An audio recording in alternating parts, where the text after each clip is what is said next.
Welcome to my YouTube channel. I am Akhilesh and today we are going to learn about present perfect tense. हम लोग क्या सीखने जा रहे हैं आज? प्रेजेंट परफेक्ट टेंस सीखने जा रहे हैं, ठीक है। और मैं आपको बता दूं कि प्रेजेंट परफेक्ट टेंस का सिर्फ हम लोग अफर्मेटिव सीखेंगे। क्या सीखेंगे? Affirmative sentence. कि अफर्मेटिव सेंटेंस का स्ट्रक्चर क्या होगा, उसको कैसे हम लोग ट्रांसलेट करेंगे, ठीक है। सबसे पहले पहचान देखो कि प्रेजेंट परफेक्ट टेंस का पहचान होता क्या है। बहुत सारे बच्चे रटते हैं कि इसके वाक्य अंत में चुका है, चुकी है आते, ठीक है। आपको रटना नहीं है, सिर्फ उसको समझना है। चलो मैं समझाता हूँ कि आपको कैसे आसानी से याद हो सकता है। देखो, परफेक्ट का हिंदी क्या होता है बेटा? समाप्त या पूरा। परफेक्ट का हिंदी होता है पूरा। तो जो काम समाप्त हो गया है, जो काम समाप्त हो गया है, उस काम को बताने के लिए हमें प्रेजेंट परफेक्ट टेंस का प्रयोग करना होता है। बात समझ गए? मैंने क्या कहा? जो काम, जो कार्य, जो कार्य समाप्त हो गया है, जो कार्य क्या हो गया हो? समाप्त। जो कार्य समाप्त हो गया हो, उस काम को बताने के लिए हम प्रेजेंट परफेक्ट टेंस का प्रयोग करते हैं। अब जो कार्य समाप्त हो गया है, जो काम पूरा हो गया है, उस काम के बारे में जब कभी बात हम करेंगे तो उसके वाक्य के अंत में ऑटोमेटिक ही क्या आ जाएंगे? चुका है आ जाएगा, चुकी है आ सकता है, चुके हैं आ सकता है, आ का मात्रा के बाद है आ सकता है, ई के मात्रा के बाद है आ सकता है, यही सभी शब्द आएंगे। अब बोल के देख लो, जो काम समाप्त हो गया है उस काम को जब भी हम बोलेंगे हिंदी में, तो हमारे हिंदी में बोले गए वाक्य के अंत में इन्हीं में से कोई ना कोई शब्द आएंगे। आप बोल के देख लो। आप कहोगे सर वह यहाँ आ गया है, आ की मात्रा के बाद है आ गया। मैंने यह मूवी देखी है, ई के मात्रा के बाद है आ गया। मैंने उसे आज पैसा दिया है, या की मात्रा के बाद है आ गया। मैंने उसे बुलाया है, आ की मात्रा के बाद है आ गया, ठीक है। मैं अपना सारा काम कर लिया हूँ, या की मात्रा के बाद है आ गया। अब वो आपके ऊपर डिपेंड है, तो आप चाहो उसके अंत में चुका है भी लाओ या चुका है ना लाओ। मैं करके दिखाता हूँ। मैं कह रहा हूँ मैंने आज नहाया है, मैं आज नहाया हूँ। अब मैं ये बोलूँ कि मैं आज नहाया हूँ तो भी बात वही है, या मैं ऐसे बोलूँ कि मैं नहा चुका हूँ तभी तो बात वही है। मेरे दिखाने का मतलब क्या है कि नहाने का जो काम है वो समाप्त हो गया हो, पूरा हो गया है। बात समझ गए होंगे। मैं उम्मीद करता हूँ कि जो काम बेटा समाप्त हो गया हो, जो काम पूरा हो गया है, उसी काम को बताने के लिए हम प्रेजेंट परफेक्ट टेंस का प्रयोग करते हैं। और उसके हिंदी का वाक्य होता है, उसके अंत में ऑटोमेटिक इन्हीं में से कोई ना कोई शब्द आ जाएंगे। आई होप कि पहचान समझ गया होगा। अब इसको रटने की जरूरत नहीं है कि वाक्य अंत में चुका चुकी, अब ऐसा रटोगे नहीं। अब आपको ये समझ लेना है कि जो काम समाप्त हो जाएगा उसी काम को बताने के लिए हम प्रेजेंट परफेक्ट टेंस का प्रयोग करेंगे। इतना तो सर समझ में आ गया। अब दूसरा बात देखो, नोट में यहाँ देखो क्या लिखा मैंने, कॉन्सेप्ट लिख के रखा कि प्रेजेंट परफेक्ट टेंस का हम प्रयोग कब करते हैं और किन कामों को दिखाने के लिए करते हैं। देखो, the action is completed in the past but its effect is still continue in the present. यहाँ बात समझो बेटा, जो काम होगा वो पास्ट के समय में पूरा होगा, जो काम समाप्त होगा वो पास्ट के समय में समाप्त हो जाएगा, लेकिन उस काम का प्रभाव अभी भी रहेगा। अब सर प्रभाव नहीं समझ पा रहे हैं, प्रभाव समझाइए जरा। मैं समझाने का प्रयास करता हूँ बेटा। देखिए, इस प्रेजेंट परफेक्ट टेंस में हम उन सभी कामों को बताते हैं जो काम तो कुछ समय पहले समाप्त होगा। अभी जैसे मैं आपको कह रहा हूँ बेटा कि वह यहाँ आया है, मैंने क्या बोला? वह यहाँ आया है। काम क्या हुआ? आने का। काम क्या हुआ? आने का काम समाप्त हो गया, बिल्कुल समाप्त हो गया। तो जो आने का काम समाप्त हुआ, मान लो 9:10 पर वो आया, 9:10 पर वो आया, आने का काम समाप्त हो गया और 9:10 पर आया।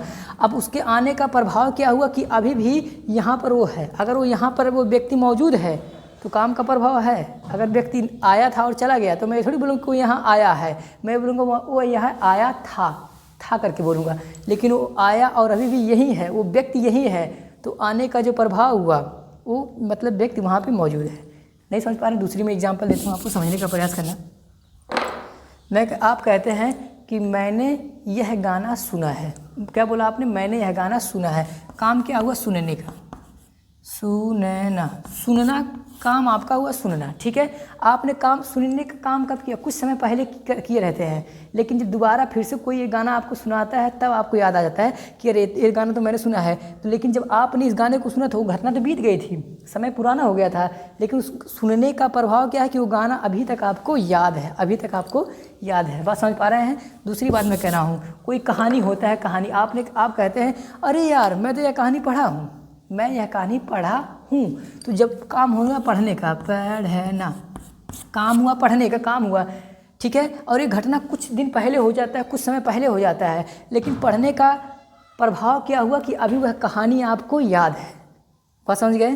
तो बेटा जो काम है वो कुछ समय पहले समाप्त हो जाता है, पास्ट में समाप्त होता है, इन द पास्ट, काम पास्ट में ही समाप्त हो जाएगा, लेकिन उसका प्रभाव प्रेजेंट समय में भी रहेगा, काम का प्रभाव प्रेजेंट के समय में रहेगा। बात समझ में आ गया। मैं रियल एक दूसरा एग्जाम्पल देता हूँ। मैं कह रहा हूँ कि राम उसे मार दिया है, राम उसे मार दिया है, काम हुआ मारने का, ध्यान सुनना, मारना।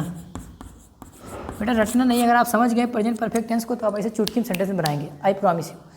मारना, काम हुआ मारने का। मैं कह रहा हूँ राजू उसे मार दिया है, तो जब मारा, मारने का जो काम समाप्त हो गया, मारने का काम मान लो 4 बजे हुआ, 4 बजे राइट हुआ, मार दिया है, ठीक है।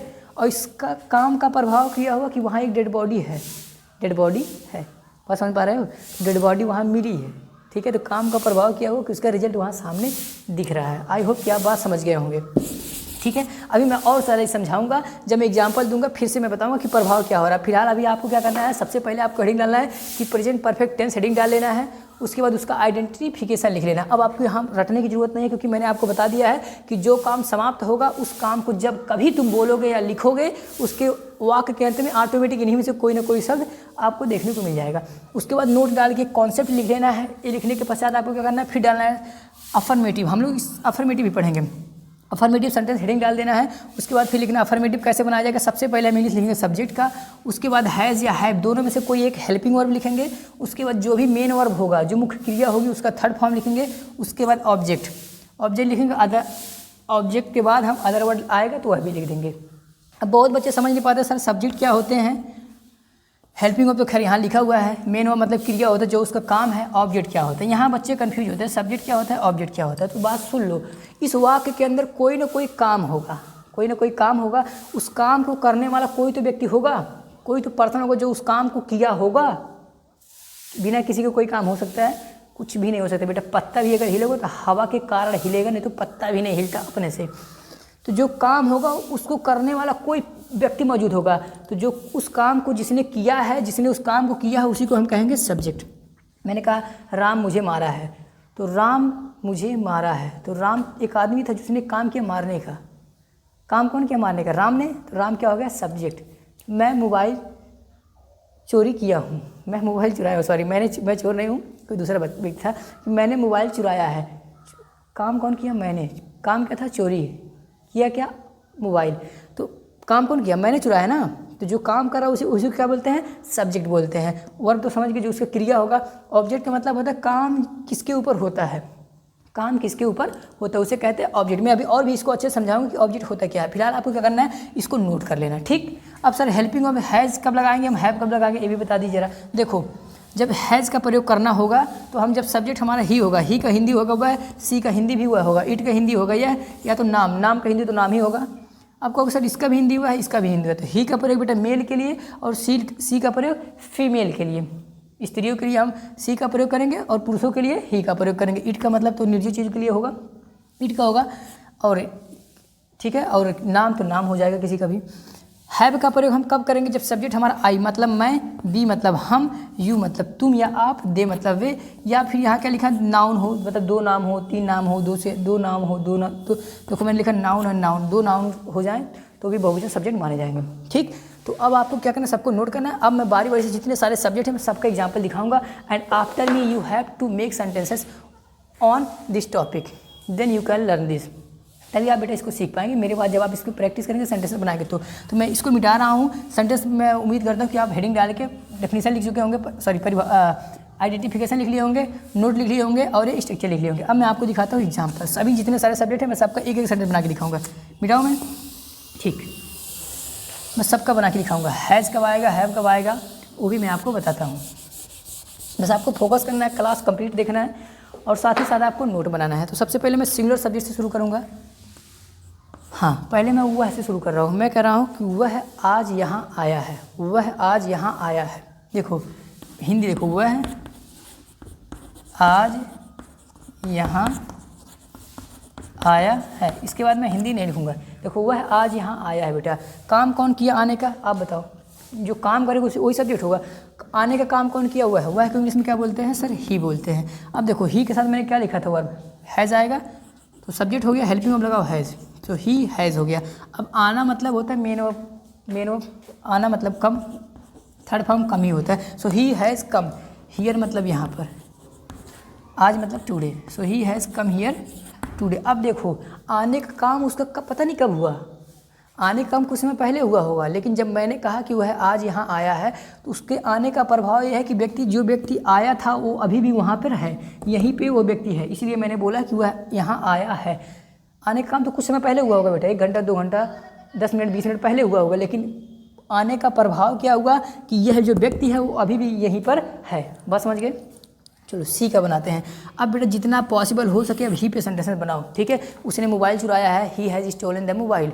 उसने खाना बेकार कर दिया है, so he has spoiled the food. उसने मेरा पैसा खो दिया है, so he has lost my money. जितना मर्जी करे आप सेंटेंसेस बनाइए बेटा। अगर आप सच में इसको स्पीकिंग में लाना चाहते हैं तो you have to practise more and more, अधिक से अधिक आपको सेंटेंसेस बनाना पड़ेगा, ठीक। देखो मैं सी का बनाते कि दिखाता हूँ। मैं कह रहा हूँ वह मेरा कपड़ा बेच दी है। कोई औरत थी, पैसा नहीं था, सॉरी आपको नहीं कह रहा हूँ बेटा, कोई लड़की थी या कोई औरत थी जो पैसा नहीं था तो कपड़ा ही बेच दिया अपने हस्बैंड का। लो तो वह कपड़ा बेच दी है, वह मेरा कपड़ा बेच दी है, तो वह औरत है, तो इसलिए मैंने कहूँगा सी। देखो सब्जेक्ट सी हो गया। अब सी के बाद क्या लिखूँगा, हैव लगाऊंगा, गधे हो। सी के साथ आएगा हैज़। स्ट्रक्चर में जाके देखो यहाँ पे मैंने लिखा था, तो सी हैज़ हो गया। अब बेचना, बेचना मतलब सर फर्स्ट फॉर्म सेल होता है, थर्ड फॉर्म बेटा सोल्ड होता है। थर्ड फॉर्म का एक लिस्ट बना लो। सो सी हैज़ सोल्ड, उसने बेच दिया। आप पूछो क्या बेचा है, तो क्या का जो जवाब होता है वही ऑब्जेक्ट होता है। Sold my clothes, she has sold my clothes. अब फिर यहाँ से समझने का पहले देखो, she has sold my clothes, उसने मेरा कपड़ा बेच दिया है। अब देखो बेचने का जो सब्जेक्ट ये है, ये हेल्पिंग वर्ब है, ये मेन वर्ब है, मेन वर्ब का थर्ड फॉर्म है, और ये ऑब्जेक्ट है। ये जब काम किया, बेचने का जब काम की है तो कुछ समय पहले की होगी, कुछ समय पहले की होगी, लेकिन मैं कब देखा, कुछ टाइम बाद जब मैं आया वापस तो मुझे पता चला कि मेरा कपड़ा बेच दी है। और इस बेचने का रिजल्ट क्या है कि कपड़ा वहाँ पर अब नहीं है। बेचने का प्रभाव कि वह कपड़ा वहाँ पर नहीं है, जो खरीदा था वो लेकर चला गया। तो बात समझ गए कि घटना हमेशा, एक काम तो पास्ट के समय में समाप्त हो जाएगा, लेकिन उस काम का जो प्रभाव होगा प्रेजेंट तक रहता है, इसीलिए इसको कहते हैं प्रेजेंट परफेक्ट टेंस। ठीक है, आगे मैं नाम का बना के दिखाता हूँ। अब देखो सी का जितना मर्जी उतना बना लो। उसने आज बर्तन धुला है, so she has washed the dishes या पोट्स। ठीक है, मैं कह रहा हूँ वह कमरा साफ की है, so she has clean the room. उसने आटा साना है, so she has kneaded the flour, she has kneaded the flour. चलो किसी नाम का बनाते हैं। नाम किसी का भी नाम ले लो। चलो नाम मेरे लिए छोटा है, राम। राम का नाम मैं ले रहा हूँ। मैं कह रहा हूँ राम मुझे पैसा दिया है। चलो पैसा दिया है तो बहुत ईजी हो गया। दूसरा मैं कह रहा हूँ राम मुझे मैसेज भेजा है। राम मुझे मैसेज भेजा है। मैसेज भेजने का काम कौन किया, राम, तो मैं राम लिखा। राम नाम है ना, हेल्पिंग ऑफ क्या आएगा, हैज़। बहुत सही, होशियार हो रहे हो आप धीरे धीरे। सो राम हैज़, भेजने का मतलब होता है बेटा सेंड। फर्स्ट फॉर्म सेंड होता है, लेकिन थर्ड फॉर्म और सेकंड फॉर्म होता है सेंट। डी की जगह टी हो जाता है। सो राम हैज़ सेंट, मुझे मतलब मी, मैसेज मतलब होता है संदेश, ए मैसेज। लो बन गया। अब जितना मर्जी बेटा नाम का भी आप बना लो, किसी का भी नाम बना लो आप। राहुल ने मुझे गाली दिया है, सो राहुल हैज़ अब्यूज्ड मी। मोहन ने मुझे थप्पड़ मारा है, सो मोहन हैज़ स्लैप्ड मी। जिनके साथ हैव लगता है अब उनका मैं प्रयोग करके दिखाता हूँ। शुरू करूँगा आई से। देखो पहला एग्जाम्पल है, मैं कह रहा हूँ कि मैं 10 बजे यहाँ आया हूँ। मैं 10 बजे यहाँ आया हूँ। कौन आया, मैं, मतलब मैं आने काम किया मैं, तो आई। आई के साथ क्या लगेगा, हैव। सो आई हैव, आना मतलब कम, सो आई हैव कम। यहाँ मतलब here, so I have come here eight 10 o'clock। I have come here eight 10 o'clock। चलो अब जितना मर्जी बेटा आई से सेंटेंस बन सकता है उतना बनाओ। मैंने आज उसे देखा है, I have seen him today. मैंने यह गाना सुना है, I have listened this music. मैंने यह मूवी देखी है, I have watched this movie. मैंने यह किताब पढ़ी है, I have read this book. जितना मर्जी आप बेटा सेंटेंस बनाइए, ठीक है। नेक्स्ट चलते हैं। आई के बाद क्या था, यू था, यू या बी था। चलो बी का बनाते हैं। मैं कह रहा हूँ हम इसे खाए हैं। हम इसे खाए हैं मतलब खा लिए, हम इसे खा लिए हैं, तो हम मतलब बी। सो बी के साथ क्या लगाओगे बेटा, हैव। देखो स्ट्रक्चर के अनुसार ही चल रहा हूँ मैं, अपना दिमाग नहीं लगा। I am not using my own brain, just I am following the structure. Structure को ही मैं फॉलो कर रहा हूँ बेटा, मैं अपना दिमाग नहीं लगा रहा हूँ। सो आई के साथ बी के साथ क्या लगाओगे, हैव। बी हैव, खाना मतलब ईट, थर्ड फॉर्म होता है eaten. So we have eaten, इसे मतलब होगा this, we have eaten this, we have eaten this. अब जितना पॉसिबल हो सके बी से बनाओ। हमने उसे बुलाया है, so we have invited him. हमने उसे रोका है, so we have stopped him. हमने उसे भेजा है, so we have sent him. जितना मर्जी जितना बना लो बेटा। नेक्स्ट आगे बढ़ते हैं। चलो बी के बाद क्या था, यू था। यू मतलब होता है तुम होता है या आप होता है। मैं कह रहा हूँ तुम मुझे गाली दिए हो, तुम मुझे गाली दिए हो, तुम मुझे गाली दिए हो। सो यू क्या लगाओगे उसके साथ, हैव। गाली देना मतलब होता है अब्यूज़। फर्स्ट फॉर्म होता है अब्यूज, लेकिन थर्ड फॉर्म में बस डी लग जाता है। सो यू हैव अब्यूज्ड मी मतलब मुझे, आपने मुझे गाली दिया है, यू हैव अब्यूज्ड मी। आपने मुझे गाली दिया है, यू हैव अब्यूज्ड मी। आपने पानी गर्म किया है, you have boiled the water. आपने उसे पीटा है, so you have beaten him. आपने उसे डांटा है, यू हैव स्कोल्ड हिम। समझ में आ गया। तो जितना मर्जी यू का बनाओ। चलो मैं आगे बढ़ता हूँ, दे की तरफ चलता हूँ। दे का हिंदी क्या होता है, वे। क्या होता है, वे। मैं कह रहा हूँ उन्होंने पैसा चुराया है, उन्होंने पैसा चुराया है, वे पैसा चुराए हैं। हिंदी में मतलब कहने का मतलब वही है बेटा। तो वे पैसा चुराए हैं, तो वे का इंग्लिश में क्या लगाओगे, दे। सो दे के साथ हेल्पिंग ऑफ क्या लगाओगे, हैव। चुराने का थर्ड फॉर्म होता है बेटा, फर्स्ट फॉर्म स्टील होता है, थर्ड फॉर्म स्टोलन होता है। स्टोलन पैसा मतलब the money. So they have stolen the money, they have stolen the money. अब जितना मर्जी इतना दे से दे सब्जेक्ट लगा के बनाओ। उन्होंने पैसा चुराया है, they have stolen the money. वे यहाँ आए हैं, दे हैव कम हियर। वे यहाँ से चले गए हैं, so they have gone from here. वे वहाँ पहुँच गए हैं, so they have reached there. जितना मर्जी सारे सेंटेंस बेटा आप बनाओ, क्योंकि जितना आप प्रैक्टिस करोगे उतना ज़्यादा बेहतर बनोगे। ठीक, चलो दो नाउन का मैं बना के दिखा देता हूँ जहाँ पे हम दो नाउन का प्रयोग करते हैं। ठीक है, मैं कह रहा हूँ राम और श्याम। राम और श्याम इसे खरीदे हैं, राम और श्याम इसे खरीदे हैं। सो राम एंड राजू, लो नाम ही बदल गया भाई। राम एंड राजू हैव, खरीदना का थर्ड फॉर्म होता है बॉट, BOUGHT। इसे मतलब दिस, लो बन गया। Ram and Raju have bought this, Ram and Raju इसे खरीदे हैं। Ram and Raju have bought this, Ram और राजू इसे पीटे। कोई भी दो नाम आप लो कि राम एंड श्याम मतलब राम और श्याम वहाँ चले गए हैं। So Ram and Shyam have gone there. Ram और श्याम मुझे बुलाए हैं मतलब आमंत्रित किए हैं। So Ram and Shyam have invited me. ठीक है, तो अब इसका बना सकते हैं। तो यहाँ पे कुछ एग्जांपल है बेटा, लेकिन मैं फिर आपको लास्ट में जाते जाते यही बोलूँगा कि बेटा आप इतना मेरे एग्जांपल देना, दिस इज़ नॉट इनफ। अगर आप रियल स्टूडेंट हैं, स्टूडेंट बनना चाहते हैं, तो आपको घर पे खुद से प्रैक्टिस करना होगा। ठीक है, तो आज के लिए बस इतना ही। तब तक हम लोग मिलेंगे नेक्स्ट वीडियो में। Thanks for watching this video.